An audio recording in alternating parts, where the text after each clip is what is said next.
Good afternoon, everyone, and welcome to today's webinar. Heritage Ohio's webinars are brought to us by funding in part from the Ohio Arts Council and the Ohio Department of Development. Today, we're going to be speaking about the Economic and Community Development Institute's programs and loans with Tim Kehoe, the Director of Strategic Partnerships and Initiatives at ECDI. Just a couple quick things before I turn everything over to Tim today. First off, if you have any questions, we'll be taking questions at the end of the webinar, but if you have them, please type them into the chat box whenever you have them, and we'll get to them at the end of the webinar. Also, if you have any issues with sound or video, you think you should be hearing something when you're not, or you think you should be seeing something when you're not, the best thing to do is close the webinar program out, click the link that was sent to you, log back in that way. Same thing if you're on the telephone, just hang up and call back in. So without further ado, I'm going to turn everything over to Tim. Thanks, Tim. Thank you very much. As you mentioned, my name is Tim Kehoe. I'm the Director of Strategic Partnerships here at ECDI. We are going to kind of go over all things ECDI, why we exist, what we do, what we have as far as small business resources that are available, and then, as you mentioned, our lending programs. So ECDI is Economic and Community Development Institute.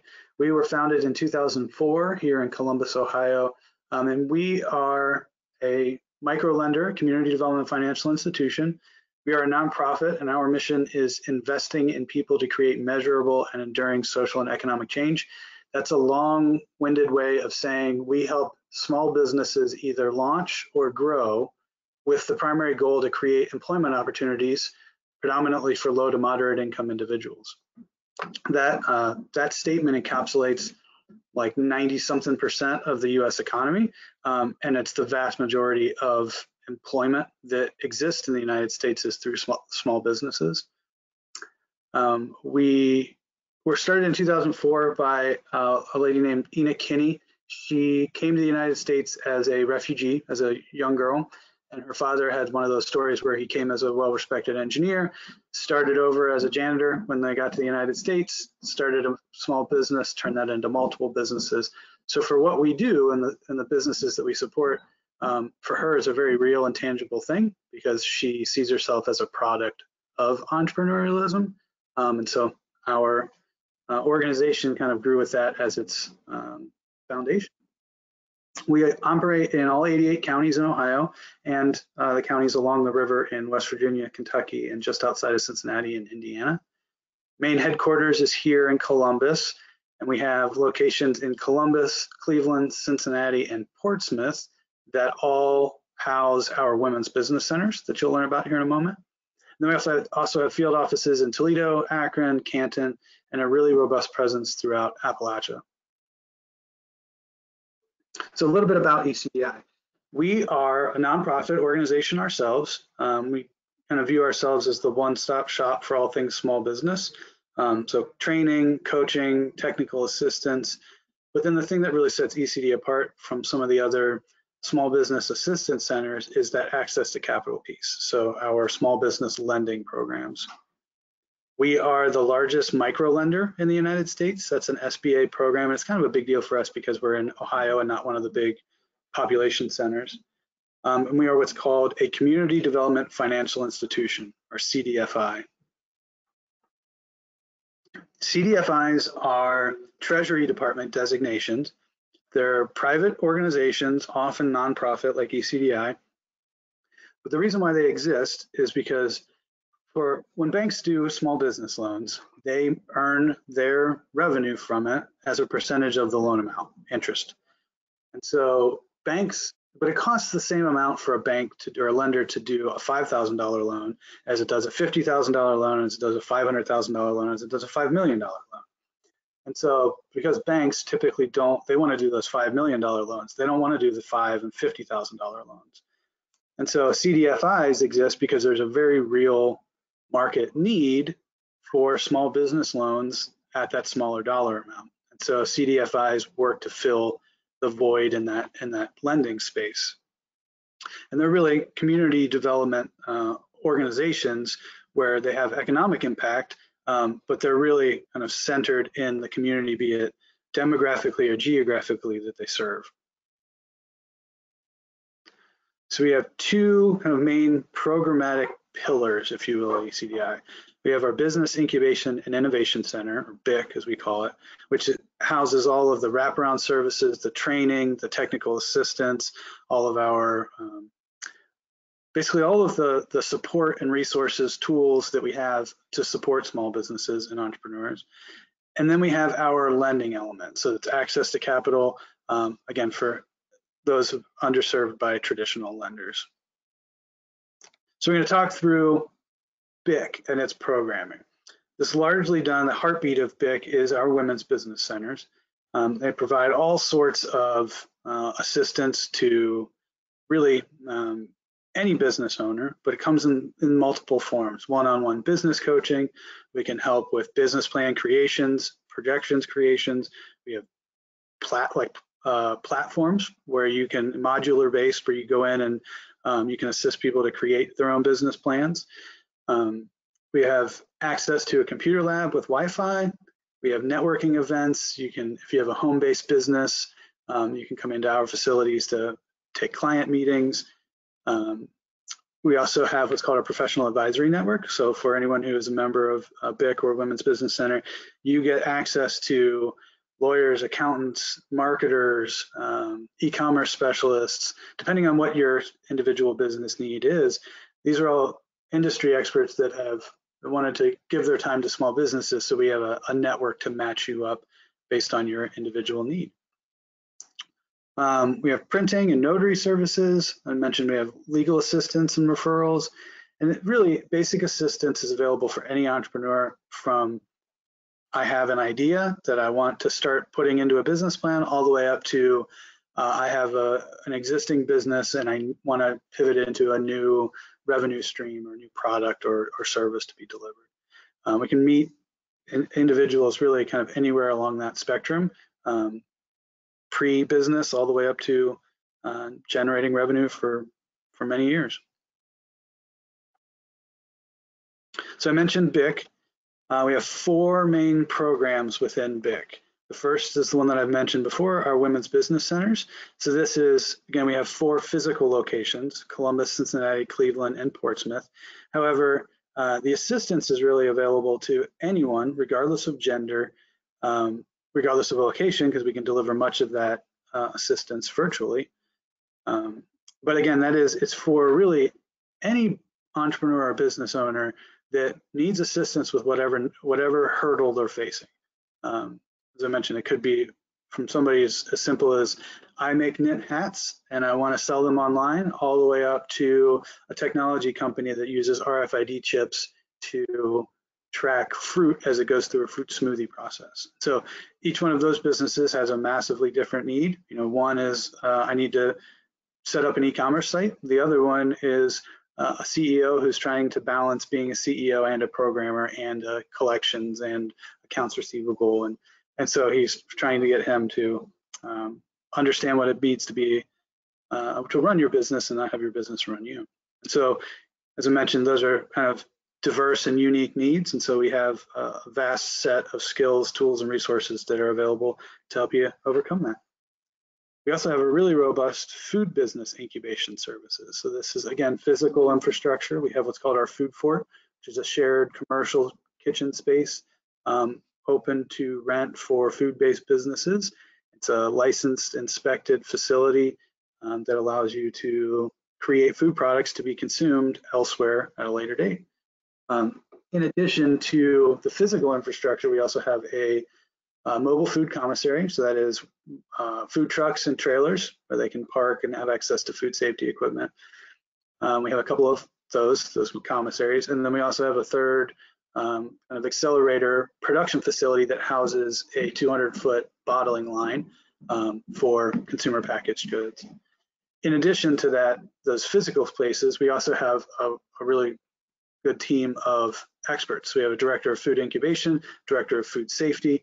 They'll both consult with you if you have a food-based business or if you're looking to start a food-based business, to make sure you're doing that on a sound food safety footing, but also with things like menu development, food costing.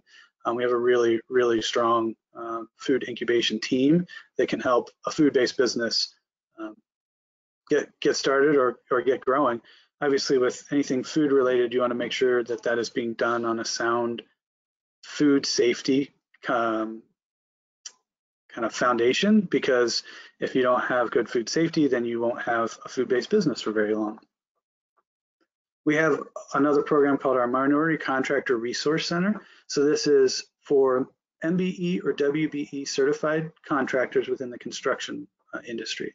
MBE is minority-owned business enterprise, and WBE is women-owned business enterprise. What this is a capacity building program to help those in the construction industry build capacity to take on higher level, higher dollar, higher margin projects.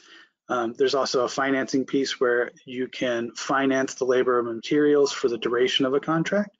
That's oftentimes one of the biggest things, one of the biggest hurdles with obtaining those bigger contracts is the requirement to float the cost of the program until the contract is paid.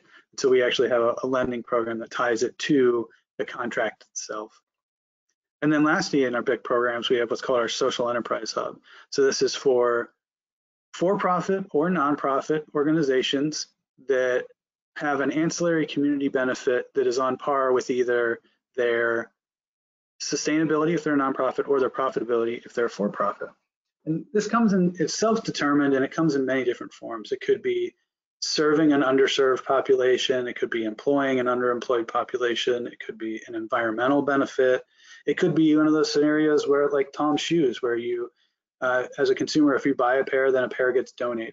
All of those are kind of simple examples of social enterprise hub or social enterprises, but each one of those businesses or organizations has kind of a unique, by the virtue of that social enterprise piece, they have unique revenue opportunities and some unique challenges, and so it's important for us to help those businesses really start to grow and amplify the good that they're doing in their community, in addition to sound business practices.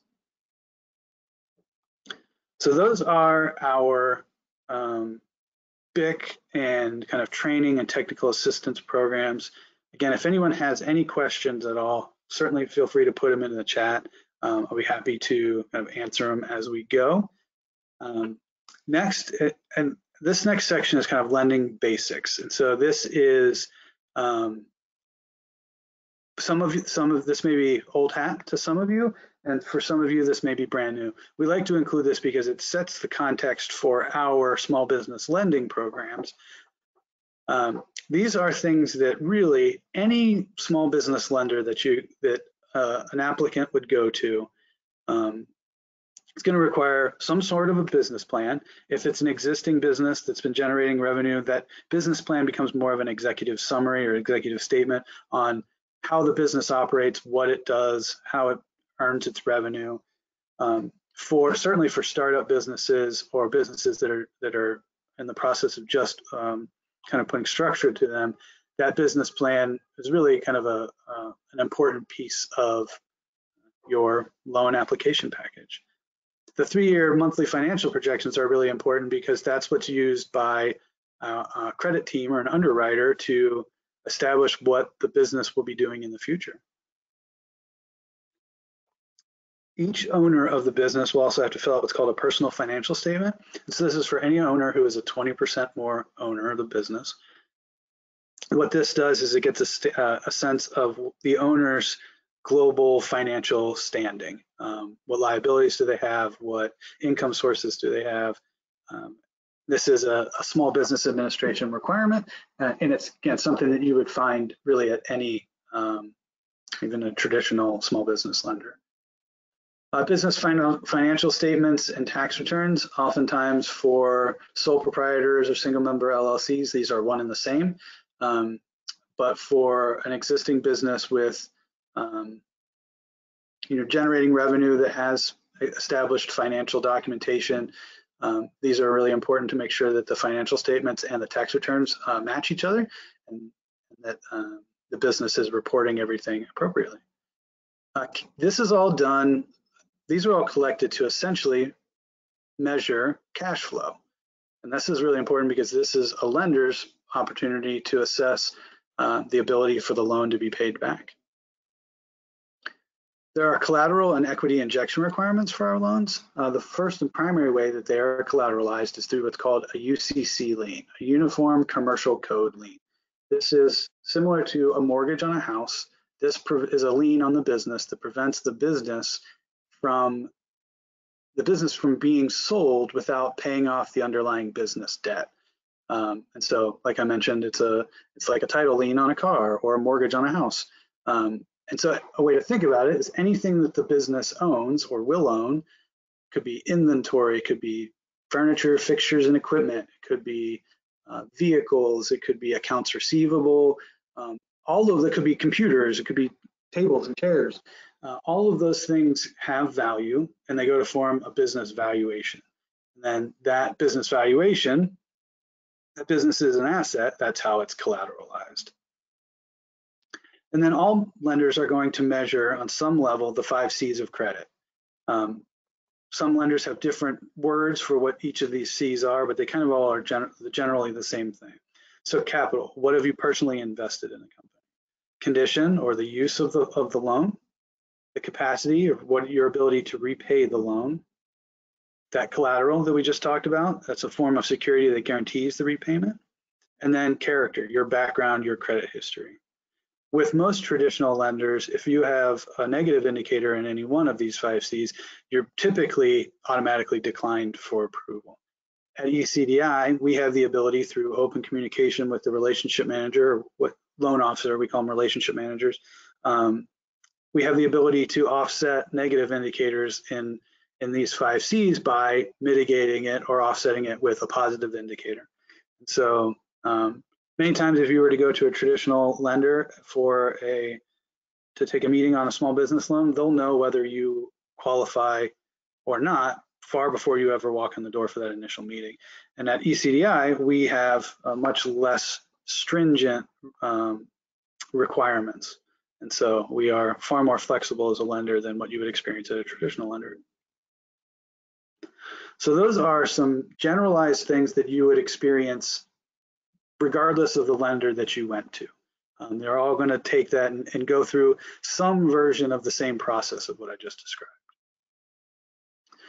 What we're going to move on to now is ECDI specific lending programs and considerations. So some things to know. All of our loans require what is called a personal guarantee. This is a SBA requirement for anyone who is a 20% owner or more of the business. What this has a couple of practical effects. One, it reports to your credit, to the individual owner's credit bureau. That has the positive impact of, as the loan is being repaid, all of that positive reporting goes to the individual themselves in addition to the corporate credit activity. Collateral and equity injection are required. So again, this is first done by the business valuation. And then we do need to measure that at least 10% of the total project costs are coming from the individual owners, and that they've injected that equity into the project. Training may be required. Oftentimes we have business owners that have a skill or a trade, and they are going into business and becoming a business owner for the first time. So if you've been making pizzas your whole life and now you want to open up a pizza shop, that's an awesome execution of that skill and knowledge. What we want to make sure is that you have the ability and that you're trained on how to market, HR considerations. And so as you, or as an applicant works through the process with their relationship manager, they may be required to take some training. And then we have lots of ongoing reporting and job creation activities that we track. As I mentioned, our goals are primarily to create employment opportunities. And so we want to make sure that we track all of those great job creation activities that our businesses do. And then ECDI cannot lend to individuals or businesses that have defaulted on a federal loan or not fulfilled lived up to a federal contract or been convicted of financial crimes, things like theft, wire fraud, things like that. Other than that, the SBA has largely opened up their programming to people with background histories, and it's not always just if you had a drug conviction in the 90s and you served your time and you got out, the SBA sees that as being you being eligible, when at even times in the past 10 years that you would have been ineligible. All right, so we have two main programs that we pull our loans from. The first one is our microloan program. So this is for small businesses for inventory, equipment, working capital, really any legitimate business purpose, including business acquisition. So if you want to buy a business, you can utilize this funding source to finance it. Startup businesses are capped at $75,000, with established businesses up to $500,000. We do require a minimum credit score of 590. That doesn't mean that if you have a 591, you're going to automatically qualify for a $500,000 small business loan. But it is recognition of the fact that by the time entrepreneurs typically come to ECDI, they have extended themselves as an individual as far as they can go. It's also a recognition of the fact that a score of 590 can be arrived at many different ways. If you have taken out many credit cards and failed to pay those back and had cars repossessed, is massively different than somebody who, say, flees an abusive relationship and has to start over financially. And so while the score is an important measure, it's just one of the things that is measured as part of a loan application. Standard term length is 6 years, so 72 months, though they can go up to 84 months or 7 years in certain instances. But there is no early repayment penalty on these loans. These are designed to be easily refinanced into other small business loans, be it maybe at a banking partner or even here at ECDI, that may have a different set of structure, rate, or term length. It has a fixed interest rate somewhere between 6 and 12%. So it's a little odd to say fixed and then give you a range. How it all works is that we've got 80 different funding sources that we pull loan funds from. Some of them are federal, some of them are state level, some of them are county level, some of them are municipal level, private foundations, those standard banks that we've talked to. So each one of those programs and funders has individual geography or demographics or industry type or different focus for their funding source. And obviously you wouldn't qualify for Cuyahoga County funding if you're in Franklin County, for example. But what we do as part of the loan application process is figure out what is the best possible combination of funding sources for your specific business and its scenario, where it's located, who owns it, what type of industry it is. And a way to think about it is each one of those funding sources has a set interest rate and a set closing cost that's attached to it. The harder it is to qualify for a funding source, typically the better the rate is. Once we figure out what is the combination of funding sources that's available to you, it's then blended into one final interest rate, and that's set for the life of the loan. So you have 72 months of the exact same loan payment. Closing costs work the same way. It's a blended rate, somewhere between 1% and 5% of the loan amount. Keep in mind, these can be net funded from the loan proceeds, where as opposed to having to bring a check to the closing table, they can just be deducted from the funds that are dispersed out. That is our microloan program. Next is our Community Advantage program. This is closer to what you would experience at a traditional lender, but it's for startup and existing businesses with a minimum loan size of $50,000 and a maximum loan size of $350,000. Each of these loans does require what's called a qualifying E-Trans score. So we send each loan application to the SBA. They run it through their scoring system and tell us whether it's approved or not. So everything is approved by them before we ever disperse loan funds. There's additional collateral and equity considerations for this one, with the big one being if you own real estate and you have at least 25% equity in that real estate, you are required to pledge a junior mortgage position as collateral for the small business loan. The big benefit for this program is they can go up to 10 years in term length. So if you have 10 years to pay off a loan as opposed to 6, it's going to have that reduction in your overall monthly loan payment. If you have longer to pay it off, your monthly debt service goes down. The challenge with this loan program is that it is an adjustable interest rate. So it's based on Wall Street Prime plus 6%.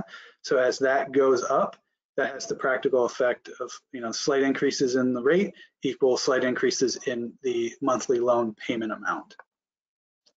And then closing costs are actually maxed out at $2,500 on this program, but again, they can be net funded from the loan proceeds. We also have a scored loan. So this is based on the owner's personal credit score, and this is a micro loan fundamentally and at its heart. It's just a little bit different and a little bit faster underwriting scenario. So small business owners with a credit score of 720 are eligible for up to $50,000. Minimum credit score of 680 is eligible for $30,000. Credit score 640 is $20,000, and a minimum credit score of 590 is eligible for $5,000. This is limited to existing businesses that can show revenue generation for at least 12 months. And if the business is eligible for an amount over 20,000, they have to stipulate what the use of the funds is going to be for any amount over that 20,000 amount. Only 20,000 of it can be used as working capital. So that is kind of our lending programs from an overview.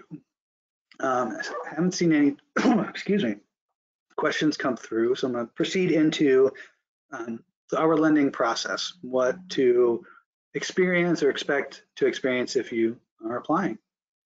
There's a $25 fee for the background and credit check. You actually get sent a link to the application process from our portal, where we start to gather your information. You complete the application, you'll get a document checklist based on your individual business. So think of all the things that you're going to need: taxes, financials, business plan. Kind of depends on whether you're an existing business or a startup business on what exactly documentation is required, but you'll get a true checklist in order to do that. Once that full lending application package is together, then it gets sent on to underwriting. So that is an important designation because it has to be the full application. Our underwriters don't have the ability to say, work on 1 year of your finances and then go back later and work on year 2 or year 3. They have to have all of that information at once to really get started. If an applicant is approved, they get what's called a letter of intent. This spells out all of the different funding sources that are available to you or to them, what the interest rate will be, all the final terms of the loan. If they're not approved, they get a clear understanding of why, and oftentimes we can help build a plan to get over whatever hurdle prevented approval. And then we have lots of post-loan technical assistance that's available, and again, ongoing reporting and compliance requirements. Any loan recipient is required to submit annual financials, if that's in the form of truly produced financial statements, or if it's in the form of business taxes that they file at the end of the year. So again, a little bit different view of the process. So application goes through a background check, you get that checklist review. Once that full application package is complete, it goes through underwriting, which is the assessment of the likelihood of the loan to be paid back. That all goes through a credit review decision, depending on the dollar amount, depends on who has the ability and authority to approve it. Once it's approven, it goes through a review and due diligence process. So this is where we establish that you are eligible for all of the funding sources that have been identified, and that you're putting in place or have in place any required insurance coverages or anything like that. Once all of that due diligence is completed, you'll be able to schedule the loan closing, go through the loan closing process, which is kind of two-part. First part is online, where you'll do the initial execution of the documents through what's called DocuSign, electronic signature. And then it does require you to meet with a relationship manager to do the final signatures on all of the loan documents. We are still required to do them in wet ink in the color blue. And so it's a two-part process that you start online but then finish in person. Once those loan documents are executed, we disperse funds. This typically goes to the business's checking account. We'd send them directly to that. Or if the loan is going to be used to purchase equipment or inventory or anything like that, it can be sent directly to those suppliers or vendors to help speed up that transaction process. And again, I mentioned a couple of times, we have lots of post-loan business assistance and training that's available, and then ongoing job reporting and financial statements that are required to be supplied annually. So this is for anybody who would be interested in applying. What they should do is go to ecdi.org/loans. There is an inquire about a loan button. This is where we gather your initial information, get you matched up with a relationship manager. In the meantime, until you've gotten that link to the checklist and to the application, you can start gathering up some information that you're obviously going to need: copy of your state issued ID, 3 years of your tax returns, any business financials, or in the lack of established business financials, your bank statements, your business checking account statements, because those can essentially inform kind of a simple profit and loss statement, because it's going to show your inbound revenue and your outbound expenses. And then once you complete this inquiry process, is when you'll get matched up with a relationship manager, and they can send out the link to the application. Questions? Thanks, Tim. And if anyone has any questions, please type those in the chat box. Now, we already have a couple that have popped up, at least on my end here, Tim. So we can get those answered just in a moment. I just wanted to thank everyone for attending and letting everyone know our next webinar is on May 17th. And that is going to be with Sherwin Williams, and we're going to be discussing historic paint pellets for homes and businesses and so forth. So if you're interested in that, you can sign up on our website later this week for that. Okay, diving right in. I'm going to kind of move a little bit backwards through a couple of these questions. So if you asked a question early on, just be patient with me. Kind of working on just from materials that were just discussed here. So the first question is from Debbie, Tim. She's asking, how many years of documentation for loans are you requiring? Typically, it's 3 years. That's kind of both in the past and projected into the future. Obviously, for a startup business, they're not going to have 3 years, let alone maybe any historical documentation. And so in that instance, the projections, both being detailed and realistic, are really important. But if we've got an example for somebody who operated as a sole proprietor for a couple of years and then became an LLC a year ago, we would want to be able to demonstrate, that the revenue, that they've been earning revenue and reporting it for that 3-year prior period. Thanks, Tim. Renee has a question going back earlier in the presentation to when we were discussing business assistance and incubator services.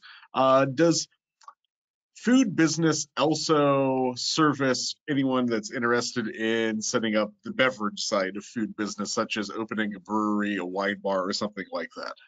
Yeah, absolutely.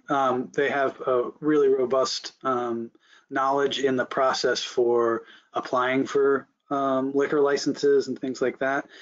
Fundamentally, a lot of those drink establishments are also restaurants, because if you're trying to do on-site sales, as like a brewery or tap room, you typically have to have some sort of food to offer. And so rather than just the bag of chips and can of Cheerios or SpaghettiOs that many bars use to get around circumvent the food requirement, the food element is really there to keep people in their seats and to keep the dollars coming in. And so they go hand in hand oftentimes. Bar and restaurant, kind of one and the same. And so yes, very much so. We also have beverage production as far as non-alcoholic. So we have a soda producer. That's kind of the heart of that bottling line that I mentioned in one of our production facilities. And so yes, the answer is yes across the board. Consumer packaged goods to breweries to wineries. We obviously don't have the expertise in this is how you brew beer, but we can certainly help the business owner who has that knowledge and capability on how to monetize it, how to turn it into an actual business structure. And discussing the microloans, what are some of the most popular application usages of those microloans? Yeah, so the microloan is there.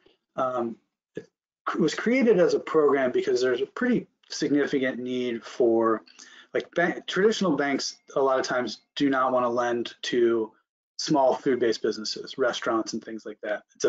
There's a fair amount of turnover in that industry, and so banks typically don't like to go to that one. We do lots of small retail, boutiques. We do candy manufacturers, candy shops. We do a lot of home healthcare agencies.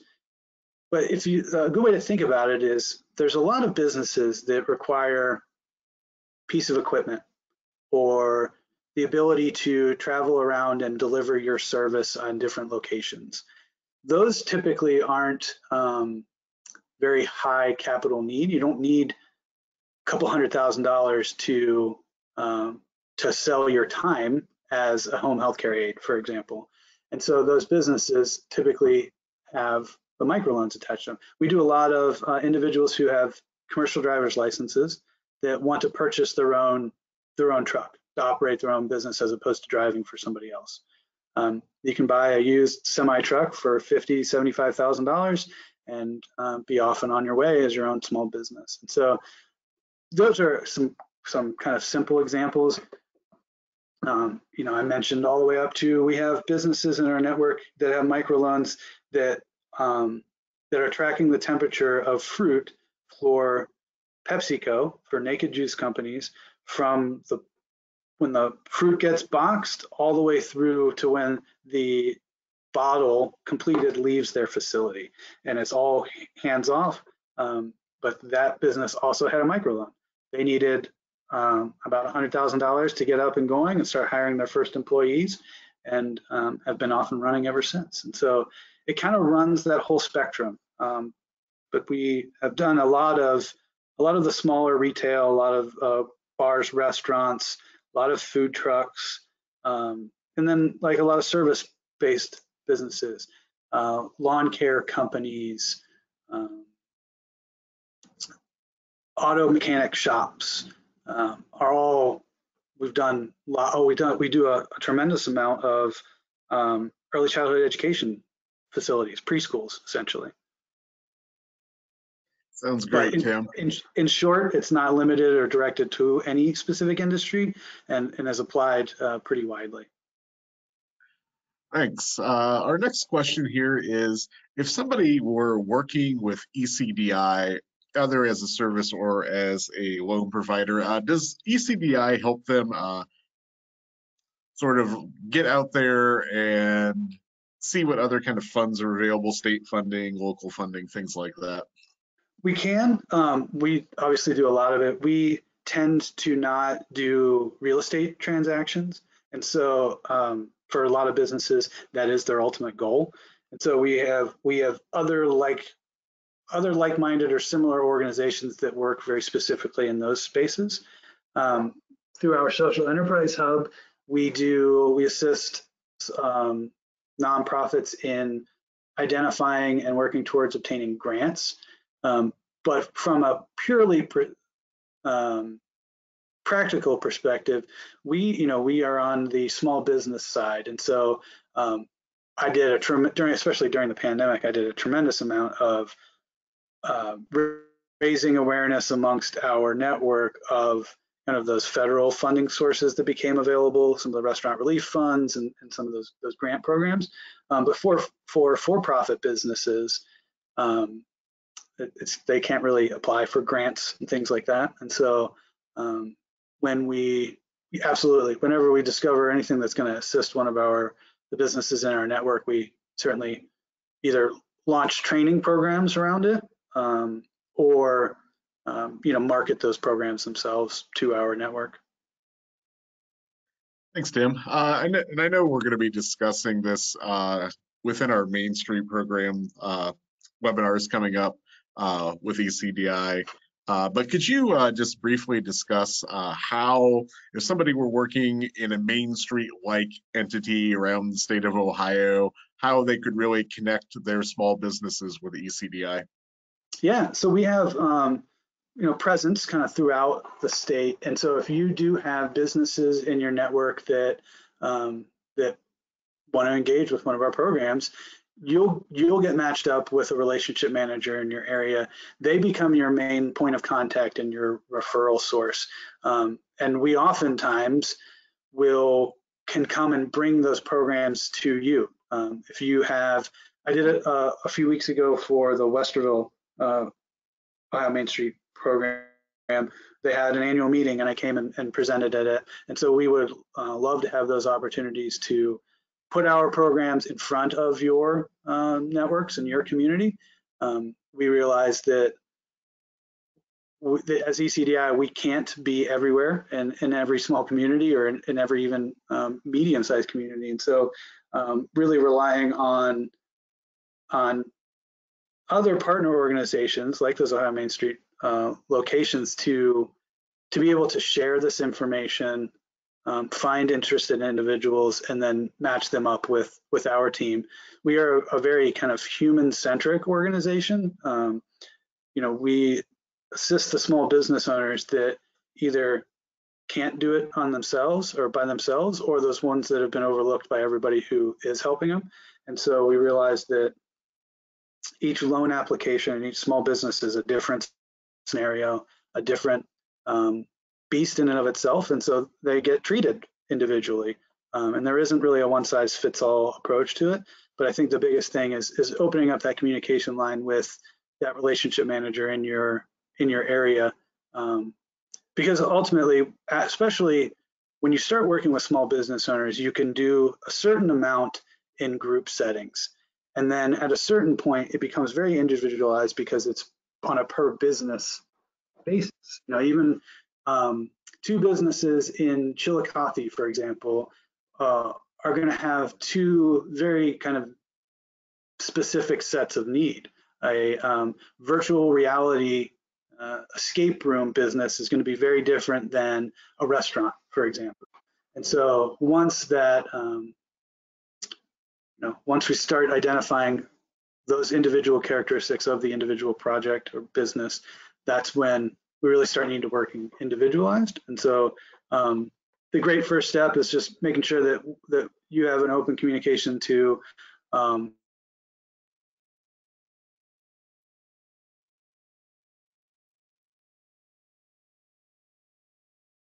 and that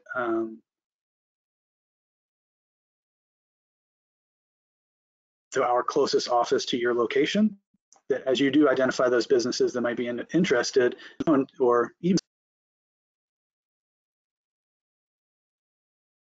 I think you might be muted still. Oh, I finally got it. My signal glitched there for a second. So I'm not seeing any other questions at the moment here.